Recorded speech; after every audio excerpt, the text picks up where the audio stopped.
बुद्ध कहानी के माध्यम से समझते हैं कि किस तरह से आप दूसरों की मन की बातें जान सकते हैं, समझ सकते हैं। बहुत समय पहले की बात है, एक छोटा सा गांव था।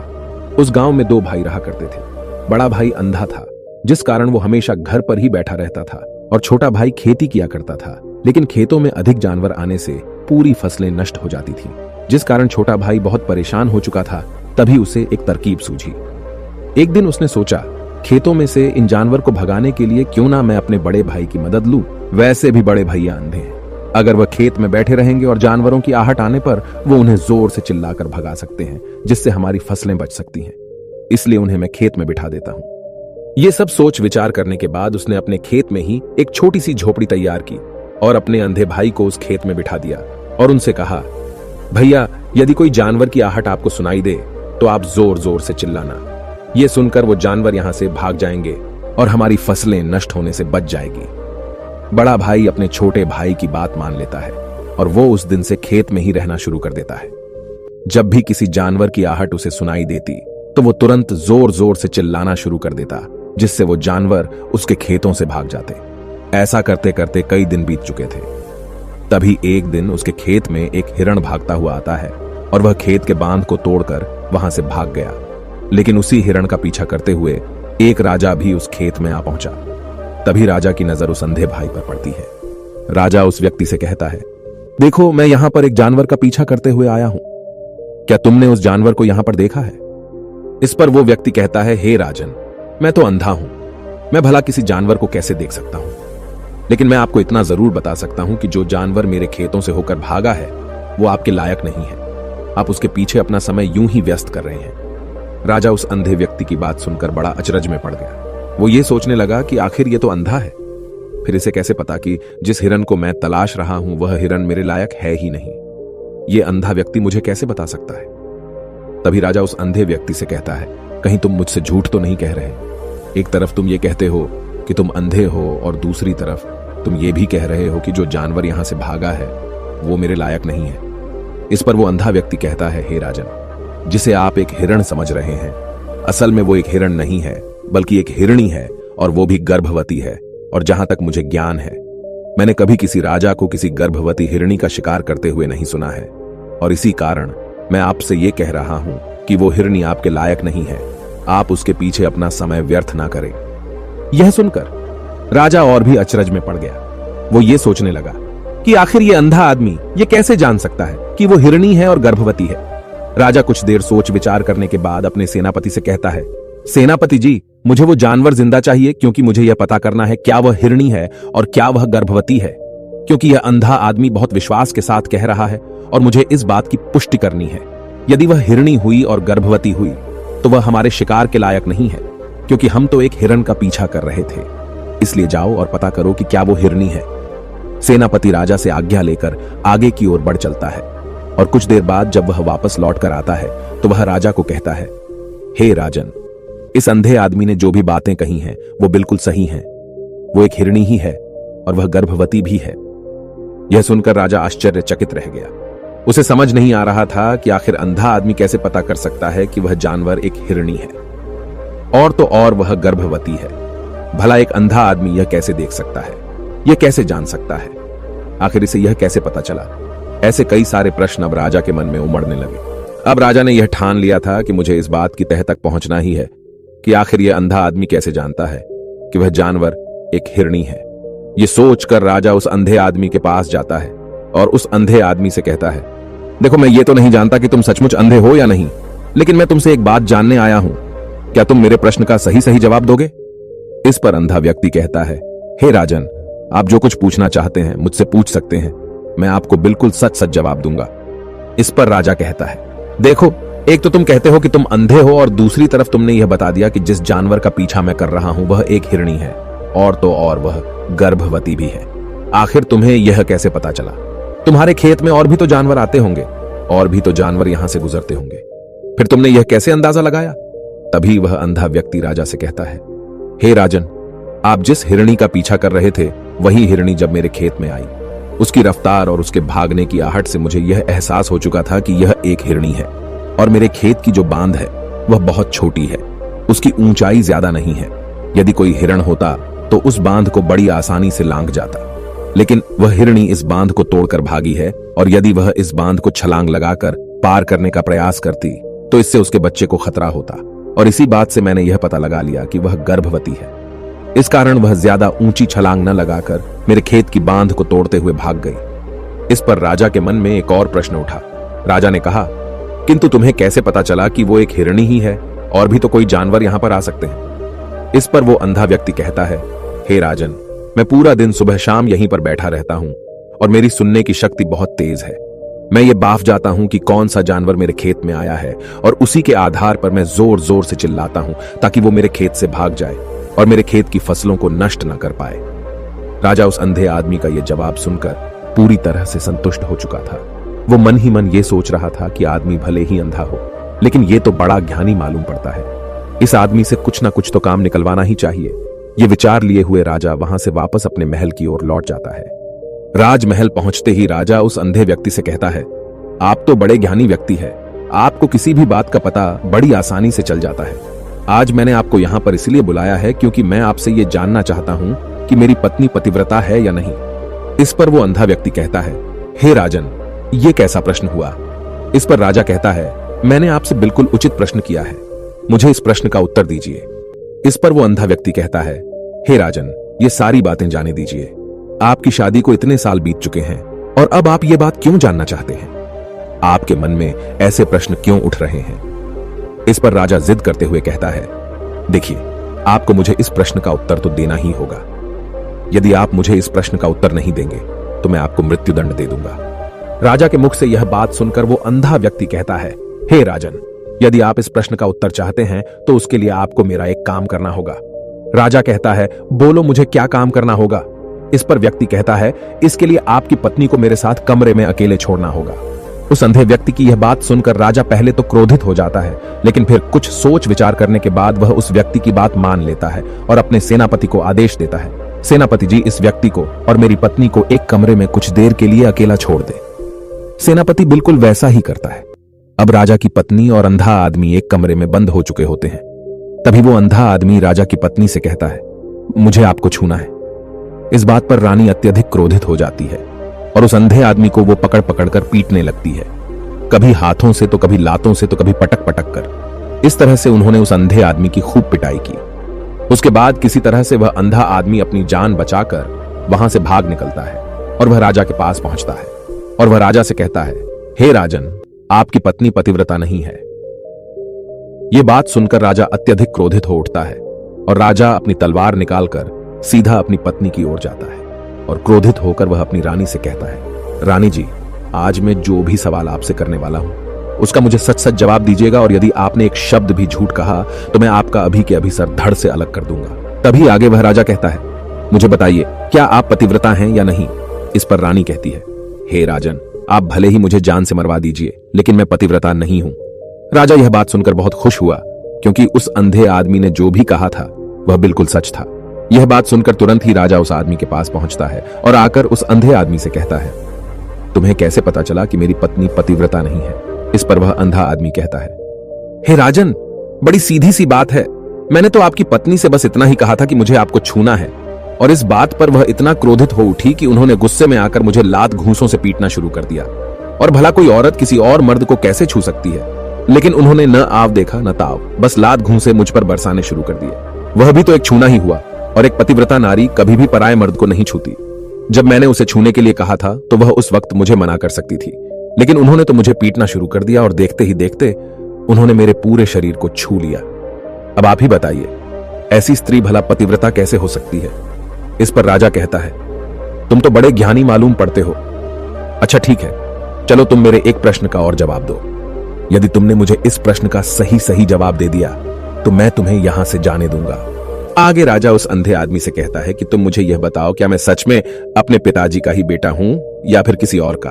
इस पर वह अंधा भी कहता है, हे राजन, इस बात से आपका क्या लेना देना? आप किसी की भी औलाद हो, आखिर आप हैं तो इस राज्य के राजा, इसलिए इस प्रश्न को जाने दीजिए। लेकिन राजा कहता है, नहीं नहीं, मुझे इस प्रश्न का सही सही जवाब चाहिए, अन्यथा यह प्रश्न मुझे हमेशा परेशान करता रहेगा, इसलिए मैं इसका सही सही जवाब जानना चाहता हूं। यदि तुम इसका सही सही जवाब दे देते हो तो तुम यहां से जा सकते हो। मैं तुम्हें नहीं रोकूंगा। इस पर वह अंधा आदमी कहता है, हे राजन, इसके लिए तो मुझे आपके मां के पास भी जाने की कोई आवश्यकता नहीं है। मैं आपको अभी अभी यह बता सकता हूं कि आप किसकी औलाद हैं, लेकिन उससे पहले मैं चाहता हूं कि आप मुझसे एक वादा करें कि आप मुझ पर क्रोध नहीं करेंगे। राजन ने कहा, मैं तुमसे वादा करता हूं, मैं तुम पर क्रोध नहीं करूंगा। इसके बाद वह अंधा आदमी राजा से कहता है, हे राजन, आप है तो अपने ही पिता के पुत्र, लेकिन आप पर एक कंजूस सेठ की छाया पड़ी हुई है। यह सुन राजा बहुत क्रोधित हो उठा और वह तुरंत तलवार निकालकर अपनी मां के पास जा पहुंचा। वह वहां पर पहुंचने के बाद अपनी मां से कहता है, मां, मुझे सच सच बताइए, क्या मैं अपने ही पिता का पुत्र हूं या नहीं? यदि आपने मुझे सही सही नहीं बताया तो वह यहीं पर अपने प्राण त्याग दूंगा। मुझे बताओ क्या सच है? इस पर उस राजा की मां कहती है, बेटा, तू है तो अपने ही पिता का पुत्र, लेकिन तुम्हारे ऊपर एक कंजूस सेठ की छाया पड़ी हुई है। जब मैं एक बार नहाने के बाद अपना मुंह आईने में देख रही थी, तभी उस कांच के पीछे मुझे एक कंजूस सेठ नजर आता है और उसी की छाया तुम पर पड़ चुकी है। यह सुन राजा बहुत खुश हो जाता है और वह तुरंत दौड़ा दौड़ा वापस उस अंधे आदमी के पास पहुंचता है और उस अंधे आदमी से कहता है, तुम्हें यह कैसे पता चला कि मुझ पर एक कंजूस सेठ की छाया पड़ी हुई है? इस पर वह आदमी कहता है, हे राजन, आपने मुझसे कई सारे सवाल पूछे जिनका जवाब मैंने आपको सही सही दिया है। यदि कोई और राजा होता तो मुझे इसके बदले में ढेरों सारे इनाम मिल चुके होते, लेकिन अब तक आपने एक फूटी कौड़ी तक नहीं दी है। इस बात से ही मैंने अंदाजा लगा लिया था कि आप बहुत कंजूस हो। यह बात सुनकर राजा जोर जोर से हंसने लगा और कहता है कि आप जो भी मांगेंगे वह मैं आपको अवश्य दूंगा, लेकिन मुझे यह बताओ कि तुम्हें कैसे पता चल जाता है कि कौन सी बात सही है और कौन सी गलत? तुम किसी भी बात का इतना सटीक और सही जवाब कैसे दे पाते हो? इस पर वह अंधा आदमी कहता है, हे राजन, मैं तो वैसे ही अंधा हूं। यदि मेरी आंखें होती तो मैं किसी की भी मन की बातें बड़ी सरलता से जान लेता। मन की एक भाषा होती है और यह भाषा मनुष्य के शरीर के व्यवहार के रूप में देखी जा सकती है। उसकी आंखों से, उसके होठों से, उसके काम करने के तरीके से, उसकी क्रियाओं से पता किया जा सकता है कि उसके मन में क्या चल रहा है। उसके आधार पर हम किसी के भी मन की बातें जान सकते हैं, लेकिन मैं तो अंधा हूं, मैं देख नहीं सकता, इसलिए मैं क्रियाओं से देखता हूं। यदि मुझे कोई बात जाननी हो तो अगले आदमी को कुछ काम देना पड़ता है, जिस पर वह व्यक्ति किस प्रकार काम करता है, किस तरीके से इस काम को करता है, उसके आधार पर ही मैं यह पता कर पाता हूं कि उसके मन में क्या चल रहा है। तभी वह राजा कहता है, तो क्या इसका अर्थ यह हुआ कि मैं भी किसी के मन की बातें जान सकता हूं? इस पर वह अंधा आदमी कहता है, हे राजन, अवश्य आप भी किसी भी व्यक्ति के मन की बात जान सकते हैं, किंतु उससे पहले आपको अपने ऊपर काम करना होगा, और वह काम है अपने मन को शांत करना, अपने मन को वर्तमान में लाना होगा, जिसके लिए मैं आज आपको 3 तरीके बताने वाला हूं। और ये तीनों ही तरीके बड़े ही आसान और सरल हैं, किंतु हे राजन, उससे पहले आपको एक काम करना होगा, अपने मन को एकाग्र करना होगा। जब हम अपने मन को एकाग्र करते हैं, अपने मन को वर्तमान में लाते हैं, तो हम दूसरे के मन की बात जान सकते हैं, क्योंकि वह आदमी अभी भी अपने मन में वर्तमान में ही सोच रहा है, और हमें भी मन को वर्तमान में ही लाना होगा, तभी हम उसके मन की बातें जान सकते हैं। यदि हम अतीत में हुई घटनाओं के बारे में सोच रहे हैं, तो वह जो अगला आदमी वर्तमान में सोच रहा है, वर्तमान में अपने मन में बात कर रहा है, वह हम कैसे जान पाएंगे? क्योंकि हम तो अतीत की घटनाओं में डूबे हुए हैं। इसलिए किसी के भी मन की बात जानने के लिए सबसे पहले हमें हमारे मन को एकाग्र करना होगा, उसे वर्तमान में लाना होगा। आगे वह व्यक्ति राजा से कहता है, हे राजन, जो 3 तरीके मैं आपको बताने वाला हूं, इन 3 तरीकों से बड़ी आसानी से किसी के भी मन की बातें जान सकते हैं। उसके बाद वह अंधा आदमी राजा से कहता है, हे राजन, जो सबसे पहला तरीका है वह है आंखों पर ध्यान देना।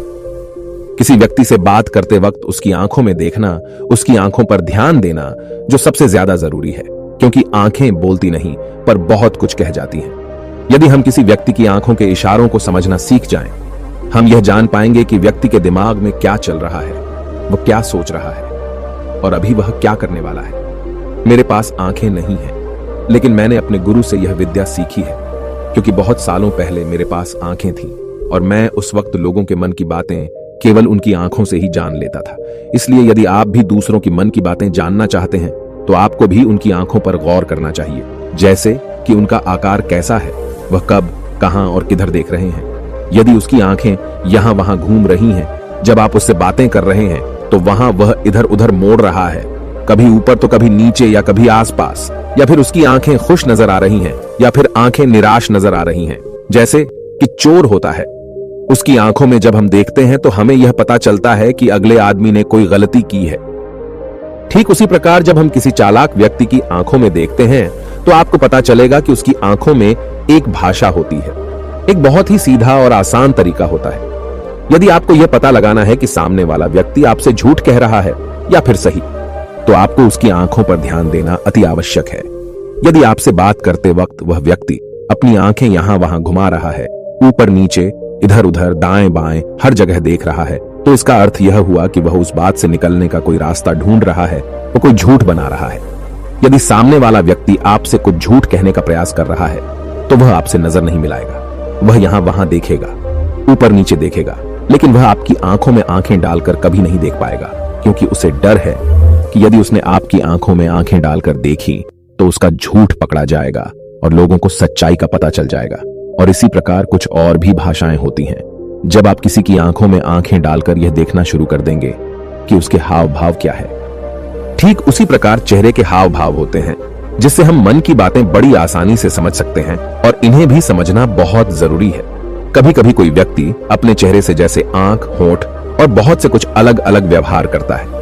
यदि आप किसी व्यक्ति के चेहरे में गौर करेंगे तो आप आसानी से समझ पाएंगे कि वह व्यक्ति निराश है, जब व्यक्ति बहुत उदास है, या फिर वह बहुत खुश है, या फिर उसे कोई बहुत बड़ा दुख है।